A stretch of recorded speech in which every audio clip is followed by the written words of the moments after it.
Hey guys, welcome back to BD cats. तो कैसे आप सब? आई होप सब बढ़िया होंगे। तो फाइनली आज हम ले आए हैं पोर्ट्रेट स्केच गिव अवे।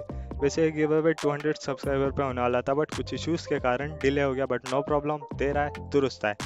तो गाइस, इस गिव अवे में पार्टिसिपेट करना काफ़ी इजी है, जो मैं आपको थोड़ी देर में बताता हूँ। उससे पहले हम ये जान लेते हैं कि आज मैं क्या ड्रॉ करने वाला हूँ। तो आज मैं ड्रॉ कर रहा हूँ आशीष चंचलानी इन एनएस थेनोस, और इसमें मैं पेंसिल मीडियम यूज़ कर रहा हूँ चारकोल, ग्रेफाइट और फैबर कासल की कलर पेंसिल।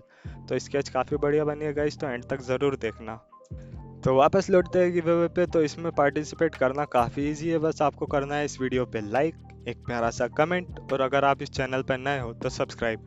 एंड आपकी एक डिसेंट क्वालिटी की पिक्चर मेल कर देनी है bdcats@gmail.com पे, और बस आप एलिजिबल हो जाएंगे इस गिव के लिए। हम रैंडमली इस वीडियो के कमेंट सेक्शन से एक लकी सब्सक्राइबर को चूज़ करेंगे। और हाँ, काफ़ी ज़्यादा चांसेस है कि आप विनर बन जाओ, क्योंकि ये चैनल काफ़ी बड़ा नहीं है। तो 99% चांसेस है कि आप ये गिव अवे जीत जाओ और अपना फ्री स्केच ले जाओ। तो जितना हो सके इस वीडियो को अपने फ्रेंड्स और फैमिली के साथ शेयर करें, ताकि वो भी इस गिव अवे में पार्टिसिपेट कर सके और इस गिव अवे का फ़ायदा उठा सके। और हाँ, इस वीडियो पे कमेंट करना, आपकी फ़ोटो मेल करना और चैनल को सब्सक्राइब करना मत भूलना। ऑल द बेस्ट सभी को, मिलते हैं नेक्स्ट वीडियो में, तब तक के लिए बाय।